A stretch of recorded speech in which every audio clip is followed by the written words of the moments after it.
je vous retrouve aujourd'hui dans le froid. Et encore, c'est en train de dégeler, mais aujourd'hui, tout est gelé, tout est blanc. C'est très joli, mais il fait froid. Mais bon, c'est quand même agréable. Je préfère ça plutôt que la pluie. Alors, aujourd'hui, nous sommes samedi. Ce matin, nous sommes allés au vétérinaire pour Julius, parce que oui, je vous en ai pas parlé. Mais Julius, donc là on est samedi, mercredi soir. On s'est rendu compte qu'il avait une boule sur la hanche. Et du coup, bon, j'ai regardé sur internet tout ça, du coup ça m'a inquiété. Donc on a préféré aller voir le vétérinaire. Et bon, la véto a dit que c'est certainement une réaction inflammatoire. Et du coup, on a un traitement anti-inflammatoire. On va surveiller. Voilà. Aujourd'hui, enfin depuis hier soir, on a un ami électricien qui est arrivé. Du coup, on a un peu profité hier soir et ce matin. Puis du coup, il y avait fallait aller chez la véto. Mais là, on s'est mis à bosser. Enfin, ça fait déjà quelques heures même. Donc les gars se sont mis à l'électricité et moi j'ai géré les animaux. J'ai remis à boire. J'ai mis de l'eau chaude parce que du coup, comme tout est gelé, il fallait casser la glace et remettre à boire. J'ai repaillé tout le monde. J'avais paillé hier soir les chèvres angora et j'ai bien fait parce que du coup, bah ça caille quoi. Ça fait du bien d'avoir de la paille et puis ça assèche un peu, donc voilà. Là, donc j'ai paillé tout le reste aujourd'hui, j'ai nettoyé, j'ai paillé, et puis bah, moi je m'occupe du futur. Donc j'ai réfléchi, bon on a déjà réfléchi avec mon chéri, mais là je vais me lancer un petit peu dans les travaux. Parce qu'en fait, donc là on est début janvier, mi-février, on va faire la tonte des chèvres angora. Et ce sera le moment de séparer Mistral des femelles. Et du coup, Mistral, je veux le mettre avec Gitane, Rosalie et Bambou, la cochonne, et les chèvres naines. Et comme c'était avant, en fait, avant que les femelles arrivent. Donc comme ça, il sera pas tout seul. Et du coup, il faut qu'il soit séparé des femelles. Maintenant qu'il est habitué à être avec elles, bah, il va forcément essayer d'y retourner. Donc il faut que ce soit bien séparé. Donc du coup, j'avais un plan, j'avais une idée depuis très longtemps de faire un enclos avec une cabane et tout, mais en fait ça fait beaucoup de travaux en peu de temps et on va pas avoir le temps de tout faire. Donc du coup on va changer de plan. On va juste faire une clôture, enfin je vais vous montrer tout ça. Principe que l'enclos, le grand champ, va être séparé en deux grandes parties. Donc à partir de ce coin ici, on aura la partie nord, la partie sud. Donc à partir de ce poteau, on va tirer une bande de grillage comme ça. Et du coup, il y aura toute cette partie-là qui sera un enclos, enfin un champ. Voilà, ça va jusqu'à là-bas.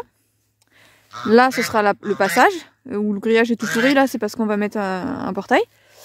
Et hop, donc clôture ici. Et toute cette zone-là sera un autre champ. Comme ça va nous permettre d'avoir deux groupes d'animaux. Et donc, il reste en commun, actuellement, la basse-cour. Donc la basse-cour, c'est là où il va falloir éviter que nos deux groupes se croisent. Les femelles angora et les chèvres naines avec Mistral.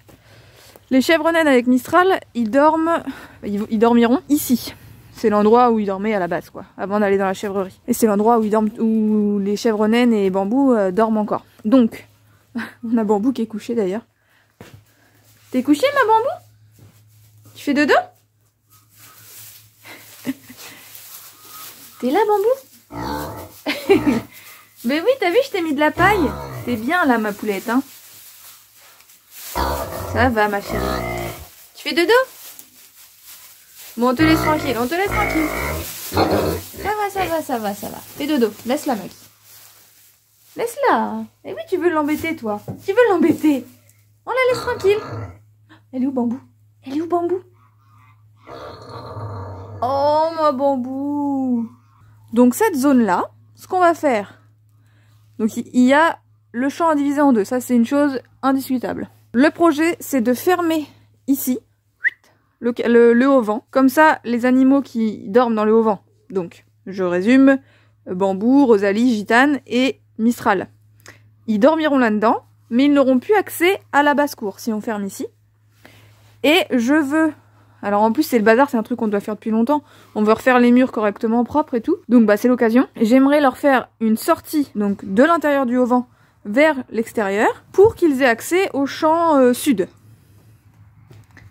Voilà. Et comme ça, les chèvres angora, en sortie de chèvrerie, elles auront accès à la basse-cour et elles sortiront par là-bas, derrière les troncs là-bas, dans le champ nord. Donc ça c'est le projet.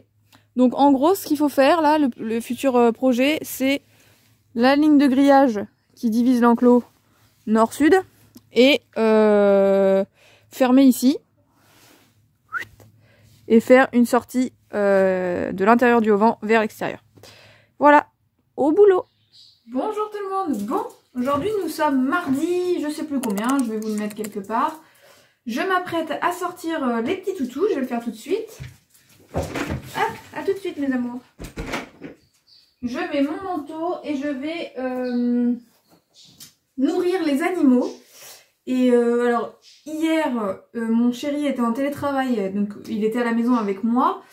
J'ai pas fait grand chose en extérieur, j'ai plus fait de l'administratif et dans l'après-midi on avait rendez-vous avec l'ADR.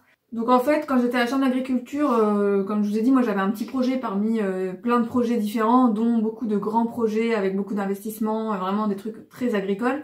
Moi c'est vraiment une petite échelle. Et pendant que j'étais à la chambre d'agriculture, j'ai rencontré des jeunes qui étaient un peu dans mon cas, qui avaient des projets similaires, des petits projets. Et ils m'ont dit, va voir à l'ADR, peut-être qu'ils peuvent t'aider, te soutenir un petit peu mieux que la chambre d'agriculture, puisque ils ont leur état d'esprit, c'est les petits projets, c'est le travail paysan, c'est pas l'exploitation agricole pure et dure. Du coup, j'ai téléphoné, j'ai contacté l'ADR et on avait rendez-vous hier. Pour vous faire un petit bilan du rendez-vous, c'était bien. On a reparlé de points qu'il fallait éclaircir concernant les statuts et trucs comme ça. Donc la personne m'a confirmé pas mal de choses que je pensais avoir compris mais que j'étais pas sûre. Mais bon, le résultat final, c'est quand même que je dois contacter chaque organisme. Vous voyez, je me pose beaucoup de questions concernant les statuts juridiques, le statut social. Donc comment je vais cotiser à la MSA. Sachant que là, comme je suis pas agricultrice, je ne cotise pas à la MSA. Donc statut juridique, savoir quel type d'entreprise je vais choisir. Donc en fait c'est un choix, je pensais que c'était d'office, mais non, c'est un choix. Avec plus ou moins de responsabilités, d'investissement, tout ça. Les statuts fiscaux, donc ça c'est pas un choix, mais voilà, savoir à quoi je m'attends et tout ça. Donc là on a révisé un petit peu ça, mais il faut quand même que j'aille contacter chaque organisme pour avoir mes propres infos. Voilà, donc c'était bien comme échange. Ça a duré 1 heure, 1 heure et demie, et voilà. Aujourd'hui, du coup, j'ai sur ma petite to-do list de contacter chaque organisme. Je me suis réveillée avant que mon chéri parte au boulot, donc avant 8 heures. J'ai fait mon petit déj tranquille sur le canapé, j'ai regardé, j'ai fait des papiers, enfin j'ai fait des papiers pour mon boulot actuel. J'ai regardé quelques petites vidéos YouTube et du coup il est presque 10 heures, donc il est temps que je sorte m'occuper des animaux quand même.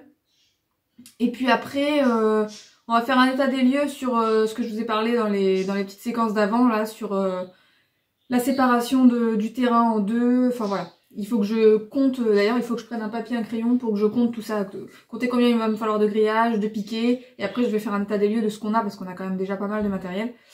Donc voilà, on va faire tout ça ce matin, et puis cet après-midi je pense qu'il y aura encore de la paperasse à faire.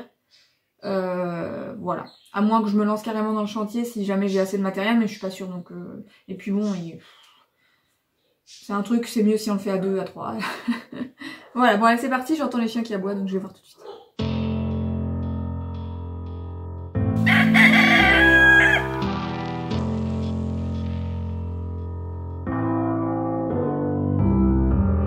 Bon alors, il fait pas bien chaud aujourd'hui, je mets mes super gants léopard, ma petite capuche.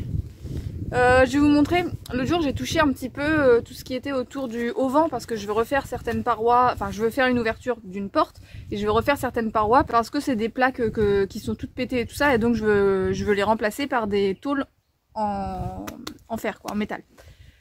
Du coup l'autre jour j'ai fait le tri un petit peu et j'ai enlevé tous les petites chutes, les petits morceaux qui étaient au sol et tout. Et du coup tout a fini par tomber, ça fait un peu dégueu, je vous montre ça. Voilà, donc l'autre jour j'ai fait un tri de tout ce qu'on avait le long du auvent. Et donc j'avais mis tout ça là, qui devait partir à la déchette. Et j'avais laissé quand même quelques plaques debout pour que ça garde, ça protège du vent. Et en fait, vous voyez les grandes plaques qui sont là, elles sont tombées d'elles-mêmes. Donc en fait c'est tout ouvert, tout la cata là. Voilà. Donc la mission serait, pour ce qui concerne le auvent, la mission donc c'est de fermer par ici. Donc j'ai trouvé cette palette là-bas là, qui est pile poil la bonne taille. Donc ce sera pas fermé au vent, par contre ce sera juste fermé avec une palette. Et tous les plaques là qui sont cassées, grises, et même celles-ci qui sont pas cassées mais je veux les dégager quand même, celles-là là, je les enlève et je remplace par des tôles comme il y a dans le fond là-bas. On en a ailleurs, donc je vais remplacer. Et puis derrière la cabane aussi, donc là vous allez rien voir, mais derrière la cabane c'est que de la tôle en plastique jaune comme ça, fibreuse, là je sais plus comment ça s'appelle. Vous allez rien voir du tout. Et en fait c'est pareil, elle est cassée de partout, c'est des petites chutes et tout, donc je voudrais tout enlever et mettre de la tôle en métal. Ah, là, il faut que j'intervienne avant que Julius fasse une bêtise. Julius, tu ne creuses pas! On ne creuse pas! Viens par ici! Julius! C'est bien. Lui, il est passionné de taupe, donc dès qu'il voit une taupe, enfin un morceau de terre qui monte, c'est bien mon titi, t'es sage. Du coup, il saute dessus puis il creuse. Donc ça, c'est à faire. Je vais regarder si je peux faire ça aujourd'hui toute seule. Et les mesures que je dois prendre, c'est pour diviser le champ en deux. Donc à partir du petit poteau qui est là, je dois partir comme ça jusqu'à là-bas. Donc il faut que je prenne la mesure du grillage qu'il nous faut, ainsi que le nombre de poteaux. C'est parti.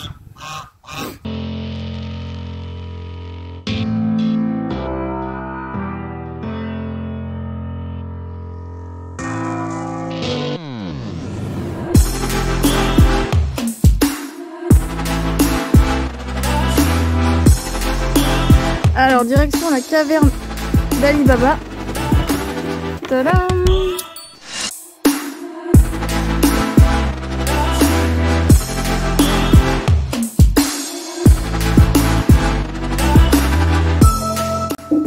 Déjà première chose, je vais dégager le foin, les gamelles et la pierre à sel qui sont juste devant pour éviter qu'il y ait des merdes qui tombent dedans.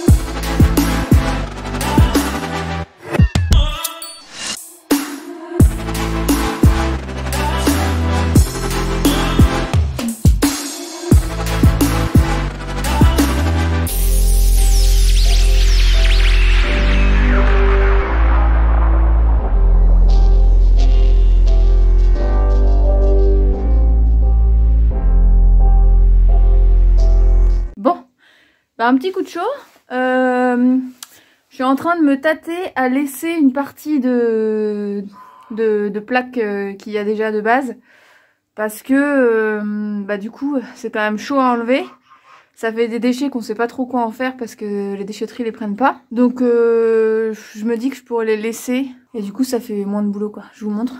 Voilà, on est moins en contre-jour.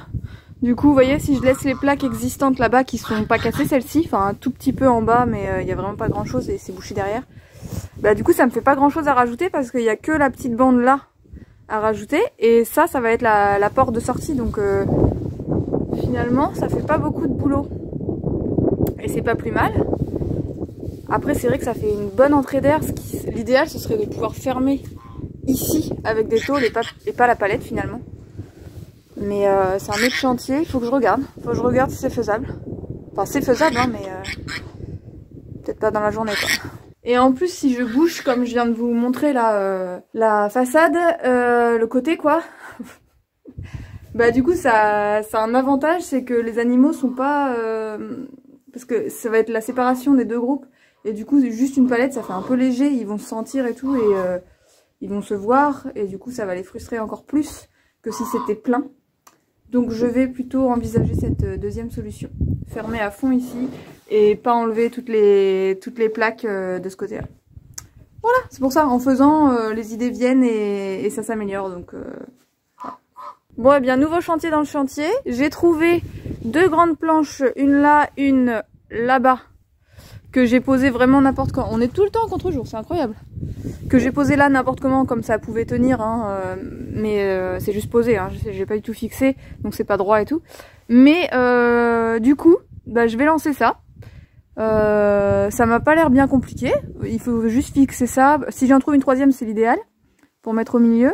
Et puis bah, du coup, je fixerai des tôles et comme ça, cette partie-là sera complètement fermée et il y aura la porte ici et j'ai juste à rajouter une petite tôle là. Donc c'est pas mal. Là, je vais faire une pause, je vais rassembler mes outils, je vais les mettre dans un coin et je vais aller manger parce que j'ai la dalle. Et c'est pas bon de travailler quand on a faim. donc je vais manger puis je retourne sur le chantier juste après. Bah, je suis contente.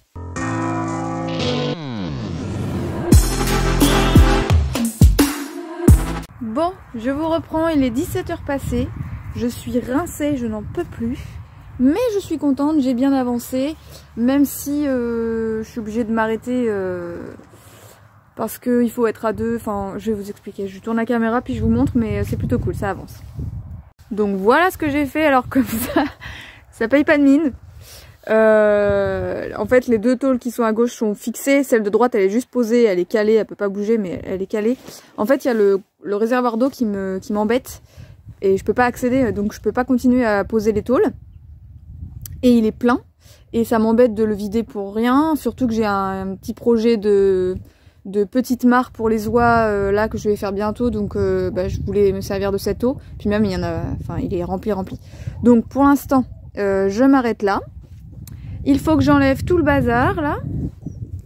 Je vais tout dégager. Voilà, on a l'entrée du auvent maintenant qui se fait par ici. C'est bien ça, on se sent plus renfermé. Effectivement, il y a moins d'air qui rentre. Je vous prends vite fait comme ça dans l'obscurité du soir. Ça y est, il est 18h. J'ai fini de ranger tout le matériel, tous les gravats. Bon, on n'est pas encore débarrassé, mais bon, au moins j'ai fait des tas. Et du coup, je continue ma journée en nourrissant les chèvres. Donc là, je viens de nourrir les chèvres et remettre du foin. Et je vous ai pas montré par ici, il y a une petite nouveauté dans la chèvrerie. Donc là, on voit pas grand chose. Mais on voit déjà beaucoup mieux que ce que c'était avant. Je vous montre pourquoi. Donc avant, j'étais obligée de mettre la voiture en face de la chèvrerie, tout feu allumé, pour pouvoir voir un peu ce que je fais. Et depuis ce week-end, tada, nous avons la lumière. Pour l'instant, on a un seul rail de néon. On va en mettre sur les 3 poutres, normalement. Je pense. Mais ça change tout. C'est super agréable. Du coup, on y voit beaucoup plus clair. Bonjour tout le monde. Bon, je pense que j'ai beau allumer la lumière, ça n'a pas changé grand-chose. Il fait archi sombre aujourd'hui. Il fait froid, humide, il y a du brouillard. Nous sommes le mardi 25 janvier. La fin du mois approche. Il se passe plein de choses. Hier, je voulais vous prendre et puis je l'ai pas fait. Mais nous avons un problème avec une chèvre, avec Olive. Donc là, on est mardi. Dimanche, fin de journée, on a vu que Olive ne posait pas sa patte avant droite. C'était pas gonflé. Au toucher, ça avait pas l'air cassé, mais après, on n'y connaît pas grand-chose. Enfin, c'est pas évident de reconnaître les os et tout. Donc avec la main, j'ai suivi l'os. J'ai pas eu l'impression que c'était cassé ni gonflé. C'était un petit peu chaud au niveau de l'articulation, mais voilà. Par contre, elle la posait pas du tout. Elle a laissé balloter quand elle marchait sur 3 pattes. Elle continue à marcher sur 3 pattes. Elle se déplaçait beaucoup moins. Et elle continue à manger. Donc ça m'a rassurée parce que un ruminant qui arrête de manger, c'est dramatique. Donc là, voilà. C'était plutôt bien qu'elle continue de manger, mais du coup ça m'a quand même vachement inquiétée. Et donc hier après-midi, on l'a emmenée chez le vétérinaire. C'est pareil, c'était un vétérinaire avec qui on l'avait jamais rencontré, donc du coup j'avais une petite angoisse de savoir ce qu'il valait, voilà comment il allait traiter le problème. Et il s'avère que bon, ça avait l'air plutôt correct. C'était une femme, elle lui a à la palpation, pour elle c'était pas cassé non plus. Elle a pas fait de radio, j'aurais préféré, comme ça on en aurait eu le cœur net, mais voilà. Elle a pas fait de radio. Elle lui a mis une attelle, bien scotchée, et elle lui a fait antidouleur, et elle a un traitement antibiotique sur 6 jours. Parce que du coup, comme elle aussi elle a remarqué que c'était un peu pas gonflé, mais un peu chaud au niveau de l'articulation, bah c'est signe d'une infection en fait. Donc soit c'est une réaction inflammatoire et du coup c'est chaud, soit c'est une petite infection au niveau de l'articulation. Donc elle lui a fait des antibiotiques sur 6 jours et on a de l'antidouleur à donner. Donc là ce matin je dois faire l'antibiotique, c'est une injection tous les matins. Et dans 3 jours, on fait une autre injection qui est antidouleur. Voilà, donc là, elle est sous antidouleur, donc ça devrait la soulager. Et puis du coup, comme elle a son attelle, elle peut... Bon, hier, elle comprenait pas trop ce qu'elle avait, donc elle osait pas trop s'appuyer dessus, mais normalement, ça va pouvoir l'aider à s'appuyer dessus. Par contre, du coup, son articulation est immobilisée, donc elle a la patte bien raide. Donc c'est sûr que ça lui fait bizarre, mais voilà. Quand on l'a remis, donc on l'a emmené chez le véto dans le coffre de la voiture. Quand on l'a ramené, du coup, elle était bien contente de retrouver ses copines, parce qu'une chèvre... séparée de son groupe, ça stresse quoi, c'est paumé. Et donc quand on l'a ramené, toutes les autres sont venues lui sentir la tête, c'était marrant. Et Mistral, le gros relou, a essayé de lui monter dessus. Sauf que comme elle tient que sur 3 pattes et qu'elle est un peu affaiblie quoi, parce qu'elle est pas en forme, du coup elle est tombée, enfin je me suis dit s'il l'embête comme ça sans cesse, ça va pas le faire. Ça peut même empirer le problème parce qu'elle peut se faire mal en tombant, enfin bref. Du coup on a décidé de séparer Mistral, donc c'était quelque chose qui était prévu pour la mi-février, en fait je voulais le faire au moment de la tonte. En fait normalement on met les mâles que au moment de la reproduction. Il y a même des élevages, ils les mettent 1 mois, 6 semaines avec les femelles et après ils les séparent. Moi j'ai décidé de le mettre avec les femelles plus longtemps, d'un point de vue pratique et puis d'un point de vue affectif parce que ça me faisait mal au cœur de le séparer, mais après bon après il faut faire au mieux pour les animaux hein. Voilà, cette année j'ai décidé de le laisser plus longtemps, donc 3 mois, 3-4 mois, et je voulais le séparer au moment de la tonte. Je sais pas si je referai ça tous les ans, mais en tout cas cette année j'avais décidé de faire comme ça, et donc je voulais le faire au moment de la tonte parce que c'est un petit moment de stress parce que voilà, ils sont manipulés par quelqu'un qu'ils connaissent pas avec le bruit de la tondeuse et tout, on leur enlève leurs poils, donc je voulais profiter voilà, de ce moment là pour en même temps les séparer. Le fait qu'ils soient perturbés comme ça, ça fait... Bah voilà, on regroupe tout en un seul coup. Et finalement on l'a séparé hier soir, donc ce qui est prévu c'est que lui soit avec les chèvres naines et la cochonne, et donc dans le haut-vent que j'ai bricolé l'autre jour, avec accès à une partie du champ. Le champ sera séparé en 2, c'est toujours pas fait. Et les chèvres, les femelles, angora, sont dans la chèvrerie, et pareil, elles auront accès à la deuxième partie du champ.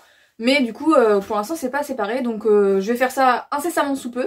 Surtout que j'ai une autre raison de séparer ce champ, et d'ailleurs, je vais vous en faire part, parce que je vous en ai pas parlé par ici. Mais on va peut-être changer de décor, parce que c'est tout moche derrière, et puis surtout, j'ai pas encore nourri mes animaux. Donc je vous en reparle plus tard. Je prépare la bouffe, je prépare l'injection, et c'est parti!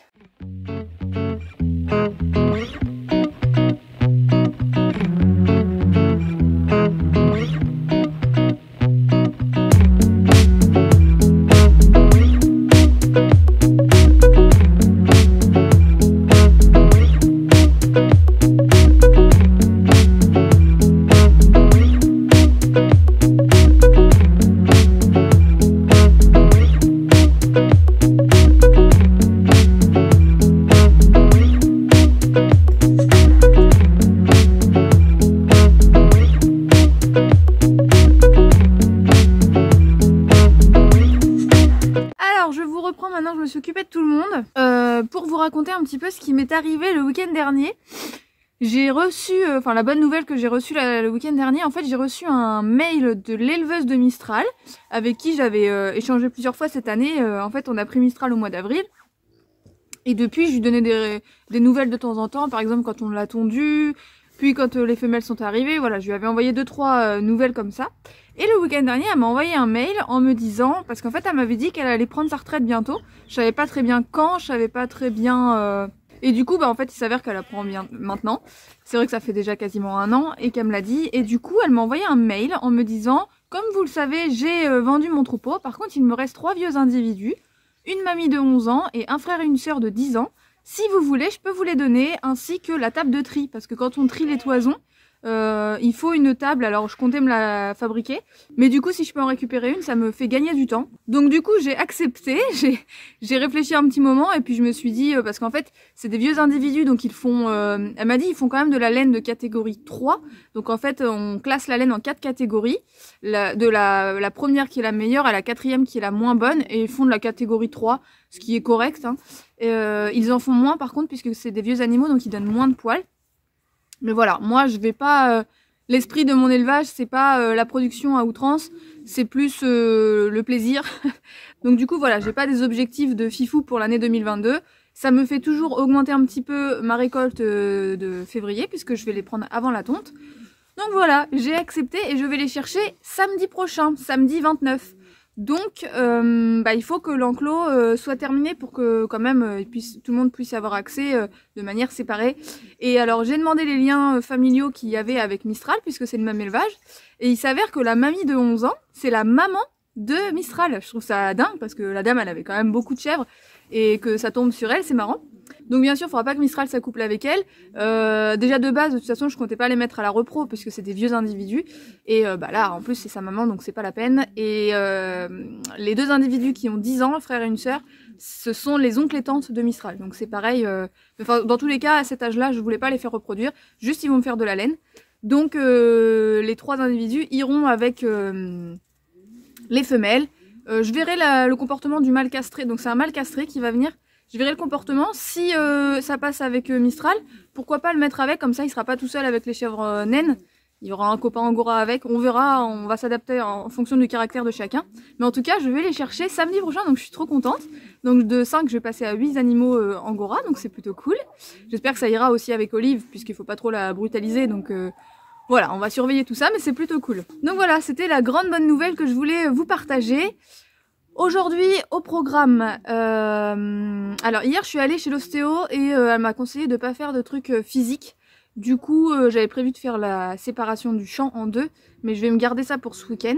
Même si je vais chercher les autres animaux, elles auront accès à la basse-cour, donc il y aura quand même de l'herbe à manger. Et puis de toute façon, il y a du foin dans la chèvrerie.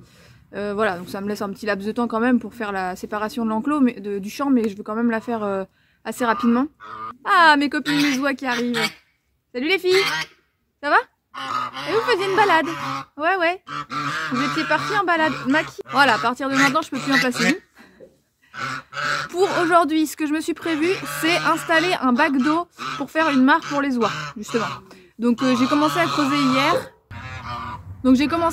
hier. Pour encastrer le bac. Je vais continuer ce matin.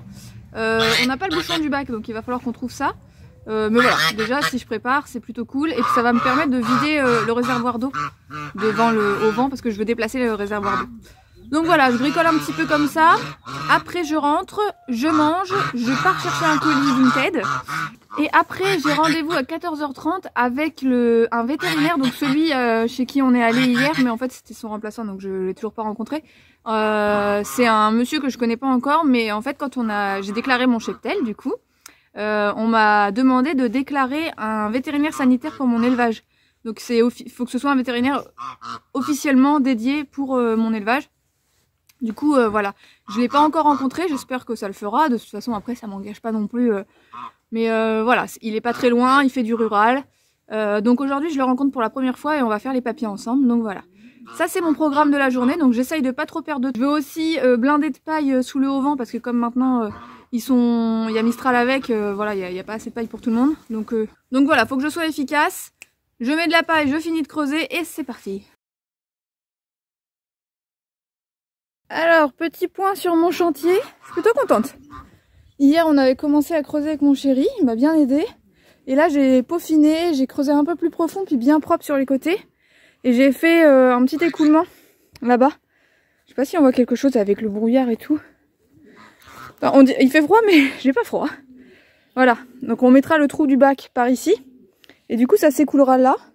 Et il faut que je protège du coup ce petit fossé avec... je pense mettre une tôle avec des cailloux dessus, donc ça se verra pas qu'il y a une tôle. Et comme ça conservera la petite rigole. Et voilà. Bon, il y a un truc qui me désole. C'est qu'en creusant, j'ai trouvé énormément de clous et de morceaux de métal. J'en ai mis une partie là dans le bac au fur et à mesure que je creusais. Et qu'est-ce que t'as trouvé toi? Qu'est-ce que t'as trouvé mon petit sucre? C'est une plume? T'as trouvé une plume? Oh oui mon bébé. Eh oui.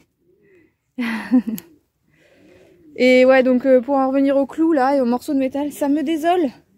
Et je viens d'en parler sur Instagram, mais je vais vous en parler. J'étais justement en train de dire sur Insta que personnellement j'avais tendance à souvent idéaliser les générations précédentes, les anciens, parce que pour moi ils savaient plus vivre en cohésion avec la nature, ils connaissaient mieux la nature et ils vivaient plus en harmonie avec la nature. Mais oh là là Maki, les pattes que tu as, pattes pleines de terre, tu montes pas dessus. Tu montes pas dessus. Non, on va dire qu'on leur excuse parce que certainement qu'ils ne savaient pas les effets de la pollution. Et j'espère de tout cœur que notre génération, maintenant qu'on sait les effets de la pollution, j'espère qu'on ne laissera pas des tas de merde comme ça à notre tour et que dans 100 ans, les jeunes du futur ne retrouveront pas nos merdes enfouies sous la terre. Parce que très franchement, ça fait mal au cœur et bah ça fait mal au cœur. Y a pas d'autre mot. Non, c'est qui est là-bas? Dis donc, ce serait pas ma petite Olga? On ne sort pas. J'ai laissé le portillon ouvert. Non, non, on n'a pas le droit de sortir. Non, non, oui, c'est à toi que je parle.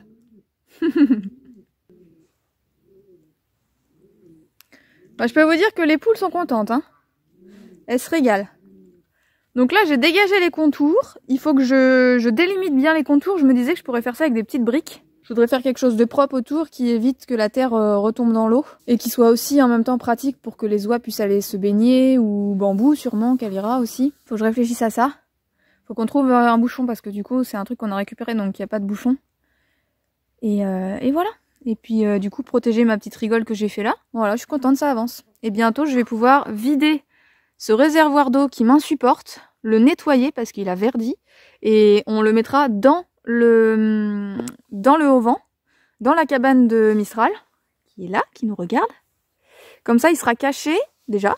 Et en plus, le fait qu'il soit pas au soleil, eh bien, ça évitera que ça verdisse. Parce qu'en fait, c'est avec la photosynthèse que ça fait des algues à l'intérieur. Un truc que j'avais pas pensé spécialement, mais en voyant chez d'autres personnes, on s'est dit, mais oui, on est bête. Ça verdit à cause de ça. Donc, une fois dans la cabane, ça le fera moins ou plus. On verra. Bon bah voilà, pour aujourd'hui, enfin pour ce matin en tout cas, je vais m'arrêter là. Je pense qu'on fera comme ça là à droite, on mettra des tuiles tout autour. Après je vais mettre la terre au ras des tuiles et blinder plein de petits cailloux. Là-bas je vais mettre une tôle de ce type, mais pas forcément celle-ci parce qu'elle est un peu courte. Ça va protéger la petite rigole et puis par-dessus je me mettrai plein de cailloux. Donc ça se verra pas. Et voilà. Mais avant de continuer toute seule, j'attends d'avoir l'avis de mon chéri, voir ce qu'il en pense. Mais je pense que ça va finir comme ça.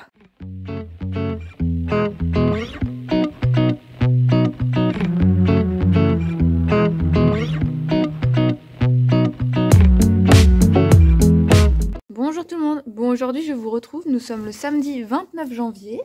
Je suis accompagnée de ma petite origami dans la chèvrerie. Je viens de leur tout nettoyer, mettre du foin propre, enfin neuf.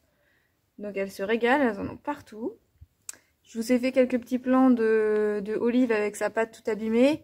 Bon, ça s'arrange pas, ça fait presque une semaine maintenant. J'en ai parlé à la vétérinaire de mon boulot et elle me dit que c'est possible que ce soit l'épaule si vraiment sa patte est toute molle. Parce qu'en fait, elle s'appuie pas du tout, même avec son attelle, quoi. Donc normalement, elle devrait pouvoir s'appuyer avec son attelle. Et là, elle s'appuie pas du tout, donc ça pourrait être plus haut en fait que ce que a diagnostiqué la vétérinaire qu'on est allé voir. Et donc ça pourrait être l'épaule qui est démise avec les tendons soit déchirés, soit qui ont bougé. Donc si c'est ça, en tout cas, il faut donner des anti-inflammatoires et c'est tout. Et pas la faire bouger de trop, mais on peut pas faire plus. C'est censé se remettre, mais ça prend du temps. Donc franchement, je pense qu'il y a des chances que ce soit ça. Parce que vraiment, elle s'appuie pas du tout sur sa patte. Donc autant vous dire que ça me fait vraiment chier parce que on peut pas faire grand chose. Mais du coup on va lui donner plus d'anti-inflammatoires que ce que la véto nous avait prescrit. Et puis voilà, on va croiser les doigts pour que ça s'arrange. En tout cas elle perd pas appétit, elle est tout le temps avec les autres, elle bouge quand même un peu, elle suit le troupeau quoi. Et comme il fait pas très beau et un peu humide, tout le monde reste à l'intérieur, donc c'est un avantage. Elle reste avec les autres et comme en plus il fait pas très beau, il fait un peu humide et tout ça, les autres restent plutôt dans la chèvrerie, donc c'est un avantage. Comme ça elles sont vraiment tout le temps ensemble, c'est pas comme si tout le troupeau voulait aller pâturer dans le grand champ puis qu'elle pouvait pas suivre. Là tout le monde reste ensemble, donc c'est plutôt cool. Et voilà, on surveille, mais aujourd'hui, alors, je ne sais pas si je vous en ai parlé. On est donc le samedi 29 janvier. Il y a 15 jours de ça, j'ai reçu un mail de l'éleveuse de Mistral qui me disait qu'elle avait vendu tout son animal. Elle avait vendu tout son troupeau, elle était partie à la retraite. Et il lui restait 3 animaux, que je pense que personne ne veut parce que c'est des vieux. Donc du coup, aujourd'hui, c'est prévu que j'aille les chercher. Donc là, je viens de préparer le véhicule. Et en plus, on a la chance d'avoir pu emprunter une bétaillère exprès pour les animaux, donc c'est parfait. Donc voilà le programme de la journée. Coucou, alors me revoici, il est 17 h. J'ai la dalle parce que j'ai pas mangé ce midi. Je reviens tout juste de la ferme où je suis allée chercher les chèvres. Donc je suis contente. C'est bon, tout s'est bien passé. Elles sont... Alors, en plus aujourd'hui, j'ai eu la chance de pouvoir emprunter un véhicule qui est parfait pour transporter des animaux. Du coup, elles étaient bien calées et puis du coup, j'ai pu séparer les animaux et prendre la table de tri parce que les éleveurs m'ont donné leur table de tri aussi pour trier les toisons une fois que les chèvres sont tondues.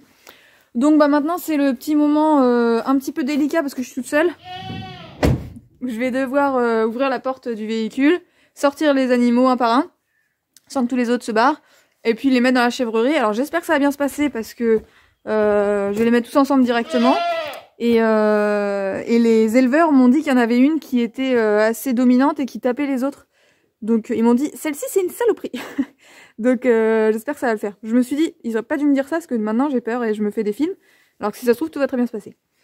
Donc voilà, je fais le transfert.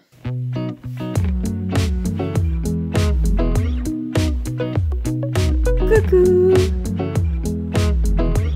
Bah ça va, vous êtes tranquille. Bonjour. Bonjour. C'est quoi ces petites dents? Ça va les loulous?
Bonjour tout le monde, bon je vous retrouve aujourd'hui lundi 31 janvier, dernier jour du mois, donc c'est aujourd'hui qui va se clôturer ce vlog.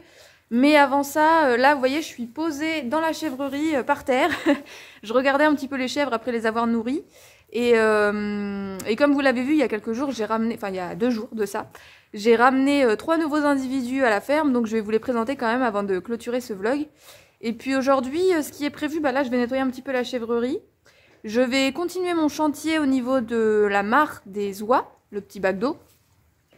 Et cet après-midi, nous emmenons Olive, la chèvre qui a la patte abîmée. Je sais pas trop ce qu'elle a. On retourne chez le vétérinaire, donc on est pile à 1 semaine de quand on l'a emmenée la première fois.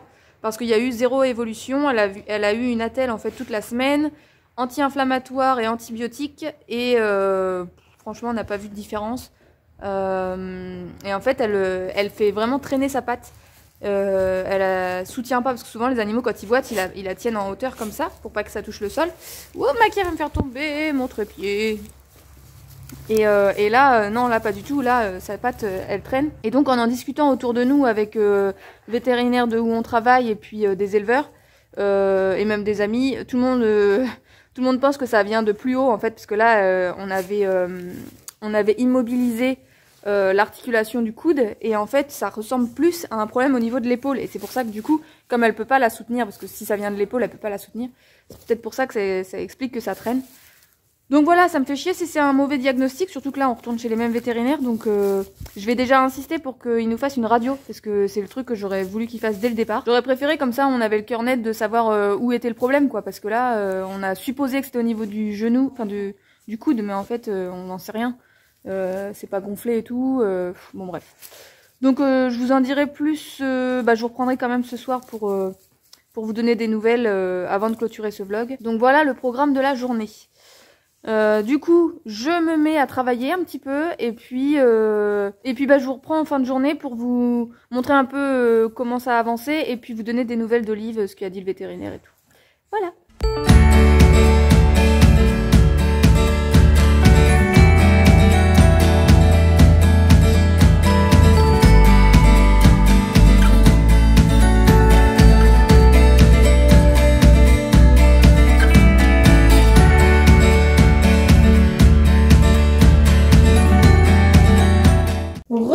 Bon, je suis rentrée, je suis dans la salle de bain, donc là il n'y a pas plus moche comme endroit chez nous. Mais j'essuie mes lunettes, je me lave les mains, j'ai changé de pantalon parce que je suis toute dégueu. Là, nous venons de rentrer de chez le véto. Nous avons mis les oies dans la basse-cour, donc elles ont accès à la nouvelle petite mare. Et il s'avère qu'en fait, elles ont peur de la mare. Donc elles y vont pas du tout. Donc tant pis, je pense que le premier bain sera pas sous nos yeux. Mais bon, je me fais pas de soucis, on aura des occasions pour les voir se baigner. Et je vous ferai des petites images à ce moment-là. En plus, là, il s'est mis à pleuvoir d'un coup. Aujourd'hui, c'est un petit rayon de soleil, de la pluie, un petit rayon de soleil, de la pluie, du vent froid. Enfin, c'est pas super agréable. Donc voilà pour ce qui est de la mare et des oies. Sinon, pour Olive, donc nous revenons de chez le vétérinaire, donc on est allé chez la véto, chez qui on est allé il y a une semaine. Elle sent rien, en gros, à la palpation. La tête, du coup, lui a pas fait de bien. Les anti-inflammatoires, antibiotiques, certainement qu'ils ont joué un petit peu, mais pas grand-chose, parce qu'en tout cas, ça fait une semaine et elle pose toujours pas sa patte. Du coup, elle a dit, je suis désolée, je vois vraiment pas ce que ça peut être. Même à la radio, je pense pas que je verrai grand-chose, donc je vous conseille d'aller voir une ostéopathe pour animaux. Donc il y en a une qui vient de s'installer pas très loin de chez nous, elle nous a donné ses coordonnées. Donc je vais l'appeler tout de suite et puis voilà. Apparemment c'est une personne qui se déplace sur place, donc c'est très bien. Parce que bon, là on a de la chance qu'Olive soit pas trop stressée de nature. Mais de la faire bouger à chaque fois, de l'enlever du groupe, de la remettre, voilà, c'est mieux d'éviter ce genre de choses. Pour l'instant elle a le moral, donc ce serait dommage de lui mettre le moral dans les chaussettes. Et voilà. Donc je vais téléphoner à cette personne et du coup je vous donnerai des nouvelles de tout ça dans le mois prochain. Je vais continuer à filmer bien sûr. Donc en attendant le mois prochain, je vous remercie d'avoir regardé cette vidéo. J'ai l'impression qu'elle est un petit peu longue.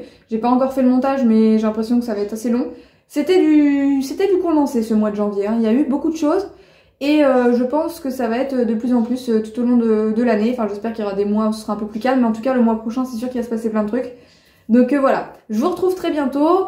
En attendant de vous retrouver sur YouTube, n'hésitez pas à me rejoindre sur Instagram et Facebook où là je vous partage quotidiennement les aventures à la ferme. Je vous remercie une nouvelle fois d'avoir regardé cette vidéo, je vous embrasse et puis je vous dis à la prochaine, bye bye.